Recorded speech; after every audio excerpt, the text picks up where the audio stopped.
In this class, I want to explore the concept of personal narrative and why it's so important to all of us. We live in a world of mounting performance pressure. I think we all are experiencing that in our personal lives and our professional lives. And there's a natural human reaction to that kind of mounting pressure, and it's the emotion of fear. We all tend to feel fear when we experience pressure that had not been there before, and we're not sure how to deal with it, how to move forward. And we tend to want to just hold back because we're afraid. In that context, I think that the opportunity and challenge for us is how do we move from that emotion of fear that's increasingly in all of us, hope and excitement. And that's where I think the role of personal narrative can be very significant. So let me talk a little bit about this notion of narrative because it's quite different from the way most people think about it and talk about it. For most people, narratives are the same thing as stories. Stories and narratives, same thing. I make a distinction that I think is important and meaningful. And just to quickly lay it out, for me, a story is self contained. It has a beginning, a middle, and an end to it. Something happens to end the story. And the story is about me, the storyteller, or it's about some people, other people over there. It's not about you. You can use your imagination, figure out what you would have done, but it's not about you. In contrast, for me, a narrative is open ended. There is no end to it yet, there's no resolution. There is some kind of significant threat or opportunity out in the future, and it's not clear whether it's going to be achieved or not. And the resolution of that narrative hinges on you. It's a call to action to say your choices, your actions are going to help resolve how this narrative turns out.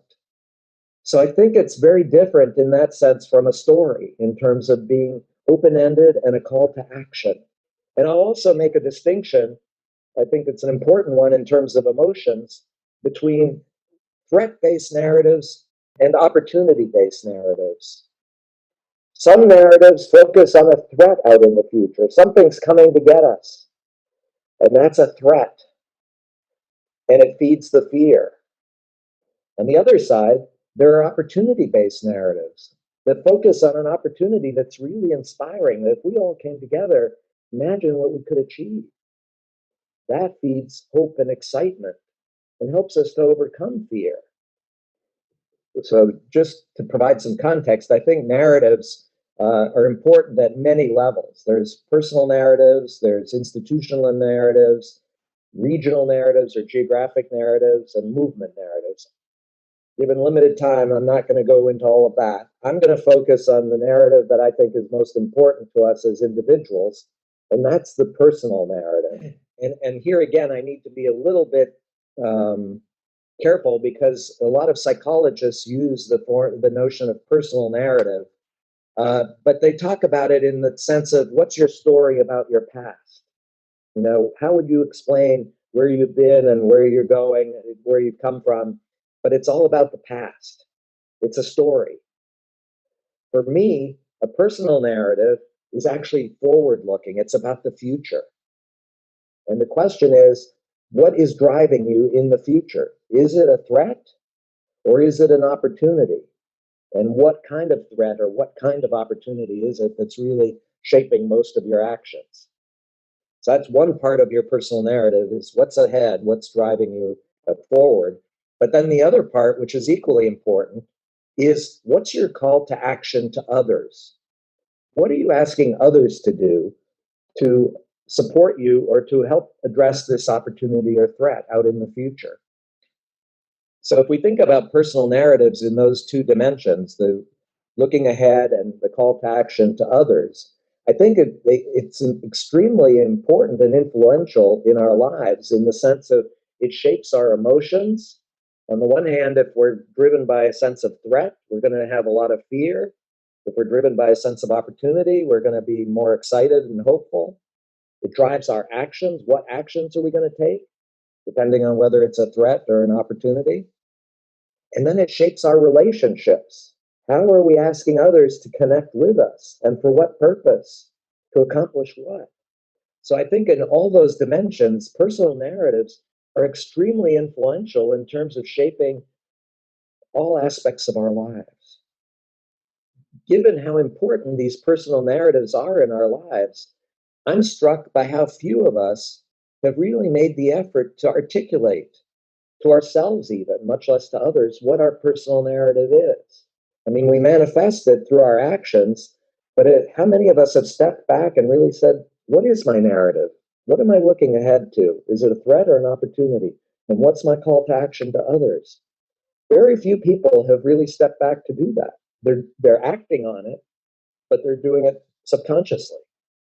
And I think there's a real need for us to make the effort to articulate it, because you can get a lot of insight from just making that narrative explicit. To give an example of the value of articulating a personal narrative, I'll just tell you a bit about my own personal journey. In my childhood was very challenging. I lived in a very dysfunctional family. I was brought up with a strong sense of fear, and a key message that I got in my raising was that my needs didn't matter. It was all about serving the needs of others. That was the way I could demonstrate my value, was serving needs of others. And the result was that I ended up with a personal narrative, again, that I had not articulated to myself at the time, but that drove all my actions and emotions as I was growing up and in my early adulthood. And it basically, once I stepped back and reflected on what that narrative was, the narrative was, we're living in a very challenging world. There are a lot of challenges for all of us. Call to action is, come, tell me what your challenges are, and I'll help you address those challenges with my mind and my analysis. And I think, you know, again, it was shaping all my emotions, all my actions. But when I finally stepped back to reflect on it, I started to realize, wow, on the one side, I'm only focused on the challenges that everybody has. It's threats, it's the things that are holding us back. There's no sense of opportunity out there. It's all about challenges. And then the call to action was, how can I help you? Come to me and tell me what your needs are, and I will help you. But there was no sense of, again, my needs being important and helping me to address my needs. It was all about how do I help you? And then it was also very much focused on analysis and mind activities versus emotions, because I had been raised as a child to believe that emotions were very dangerous. It was all about fear and anger, and who wants to feel those emotions? Let's put the emotions aside and let's just focus on the analysis and get through this with the mind and analytics. So that effort to really step back and reflect, articulate on what my narrative, personal narrative was a real breakthrough for me. It made me realize how limiting that personal narrative was in terms of achieving more of my potential and thriving and really addressing opportunities that were out there to be addressed. That was all completely absent because my personal narrative was much more limiting and narrow. I think it's important for all of us to make the effort to really step back and articulate our personal narrative. It's challenging. I mean, it's not easy, and there's a temptation to retreat. But on the other side, what better time to really do this?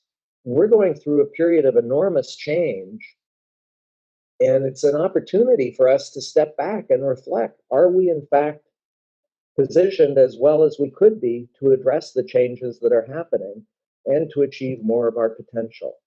But I think the first step on that journey is making that effort to really reflect on, what is my personal narrative? What's my view of the future? Is it opportunity or threat?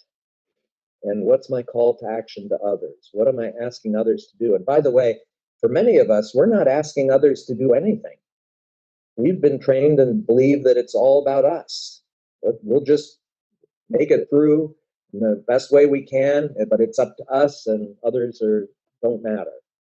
And I think that's in itself can be a revelation. If you don't have a call to action to others, okay, that's interesting. Why not? And what could you accomplish if you did have that call to action and brought other people, inspired other people to come together to address something that's really exciting out in the future? Step back and articulate what is that personal narrative. Make it explicit for yourself to begin with. Just what is that personal narrative that's driving my choices, my actions as I live my life going forward. But I hasten to add that that's just the first step. I mean, articulating the narrative then becomes an opportunity to reflect on it and to really ask the hard questions about, is this the best personal narrative for me to achieve what I really want to achieve in life? Again, asking the questions about threat versus opportunity. And then if you're already focused on an opportunity, is it a big enough opportunity to help you really achieve much more of your potential? And then reflecting on the call to action to others. And I will hasten to say that for many people, there is no call to action to others. That in itself can be a revelation if you say, oh, I'm not asking any help from anybody else. Well, guess what? If you were willing to ask for help from others, you could probably achieve much more of that potential and that opportunity together than you could just acting on your own. So reflecting on that to say, okay, is this the right call to action? And am I calling out to the right people? Am I inspiring them and motivating them in a way that will get them to act really aggressively to support this journey? I think those are real important questions to reflect on. And then to use those questions and the reflection to evolve the personal narrative. Your personal narrative is not fixed in stone. It can change, but you need to make the conscious decision to change it based on the reflection to say, what could that narrative be to make it much more impactful and to achieve much more of my potential? And then, as you evolve your personal narrative, there's taking action on it, not just making the words, but saying, okay, what can I do? What should I do? How should I be connecting with others? And what are the actions I can take now to pursue this much richer, more rewarding personal narrative? And I hasten to add, as I talk about this journey, starting with articulating and then reflecting and then evolving and then acting, this is not easy. It's very challenging. And we're going to have a temptation to retreat and not pursue this. It's scary. But on the other hand, it's very, very rewarding. We can achieve so much more of our potential if we make the effort and go on that journey. The approach to evolving our personal narrative is very challenging. And that's why I've designed a course to help us on that journey. The course tries to provide tools and approaches that we can use that can give us more confidence on the ability to make that journey. That this course is not just me talking to you like this experience has been. It's been designed to be a much more interactive experience where there's going to be a lot of opportunity for questions and answers, conversation, and not just questions and answers between me and you, but with the other participants in the course so that we can share our questions, share our concerns, share our insights together and learn together in terms of what's going to be required to evolve our personal narrative to get much more impact in our lives. So I hope you're motivated enough by this opportunity to evolve your personal narrative to sign up for this course. And I look forward to seeing you there.